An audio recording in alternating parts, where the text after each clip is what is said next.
Bonjour et bienvenue mes belles âmes. Je vais vous proposer donc la guidance pour la semaine. C'est aussi une guidance intemporelle, donc vous pouvez donc la revisionner quand vous désirez. Alors je vous souhaite une très bonne semaine et une très bonne guidance. A tout de suite. Pour le tirage de cette semaine, j'ai donc choisi l'oracle des miroirs. L'oracle des miroirs, avec ses images simples à interpréter, a non seulement une capacité divinatoire, mais vous parle également de votre psychique et des psychiques, donc des personnes concernées par votre tirage. Il est non seulement praticable pour analyser les situations et connaître leur dénouement, mais aussi idéal pour connaître les états d'esprit et les intentions des personnes. Donc c'est un oracle très très facile à utiliser, donc n'hésitez pas pour les débutantes à pratiquer. Alors je vous propose deux choix. Le choix numéro 1 avec le Père Noël, puisque nous sommes en plein dans la préparation donc de Noël, et le choix numéro 2 des paquets cadeaux. Je vous laisse donc vous concentrer et réfléchir. A tout de suite.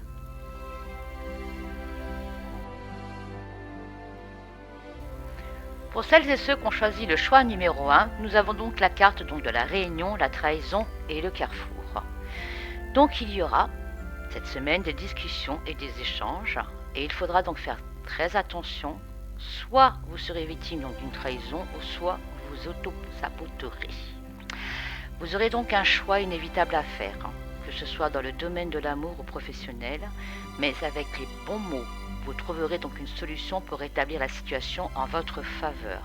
Donc on ne panique pas. Il faudra juste donc être attentif aux discours et aux documents. Donc au discours, c'est-à-dire aux discussions autour de vous, prêtez attention aux mots qui sont utilisés, aux choses qui sont dites. Et au niveau des documents, si vous avez des documents à signer, lisez bien entre les lignes. Et c'est comme quand on parle avec vous, essayez d'entendre entre les mots. D'accord? Alors donc, car vous êtes quand même une personne réfléchie, mais vous avez tendance à trop contrôler les situations. Et ça aussi, ça peut être donc, ça peut se retourner contre vous. C'est une espèce aussi d'auto-sabotage.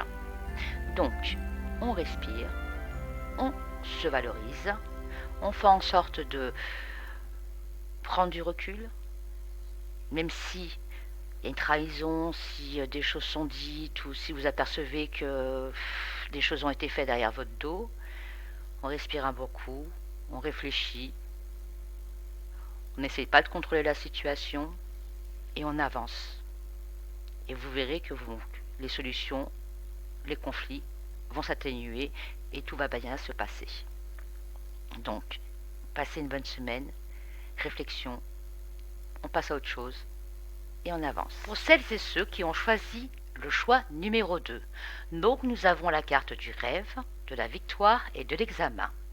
Alors, ce miroir vous met face à votre insouciance. Vous avez donc d'ailleurs tendance à vivre dans votre monde imaginaire.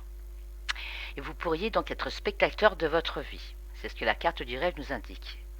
Alors, il faut surmonter vos peurs et n'attendez pas que les choses viennent à vous. Il faut agir. Donc, agissez. Mettez vos rêves en pratique. Car il est temps de réaliser vos rêves. Et d'ailleurs, la carte de la victoire vous apporte donc le réconfort que vos efforts seront enfin récompensés, que vous réussirez tout ce que vous entreprenez. Donc il faut foncer. Quel que soit donc d'ailleurs le domaine, que ce soit professionnel, sentimental, etc. Vous êtes donc une personne très intelligente. Vous avez le sens de la communication. Tout vous réussit. Alors il ne faut surtout pas rester dans la procrastination, il faut avancer. Mais bien sûr à condition de maîtriser son ego et de garder les pieds sur terre, et pas la tête dans les nuages. Donc si vous aviez donc envie de changer de poste, de travail par exemple, le poste il est pour vous. Si vous désirez donc reprendre par exemple vos études, passer un examen, foncez. Foncez, vous avez vraiment donc la possibilité de réaliser vos rêves sans problème. Donc on fonce, on ne se laisse pas donc aller dans la rêverie. On y va, on fonce parce que c'est vraiment du positif. Alors si cette semaine vous entreprenez des nouvelles choses, vous avez envie d'entreprendre des nouvelles choses, n'hésitez pas, foncez. Vous avez vraiment toutes les chances. D'accord? Alors je vous souhaite une excellente semaine. Je vous remercie, je vous dis à très bientôt. Et même en amour, si vous avez envie de faire votre déclaration d'amour, arrêtez de rêver, arrêtez dans l'imaginaire. Allez-y, osez. Osez aller lui dire, voilà, je suis intéressée, tu me plais, etc. Il faut. Sinon, bah, on n'avance pas. Donc, que ce soit sentimentalement, professionnellement, ou pour les examens, les études, etc., il faut vraiment oser. On avance, on dit ce qu'on pense. Allez, je vous souhaite une excellente semaine. À très bientôt. Et pour finir, ma petite phrase de la semaine, mon petit conseil. Regardez autour de vous ces petits détails qui font tout. Regardez au fond de vous. Vos émotions vous disent tout.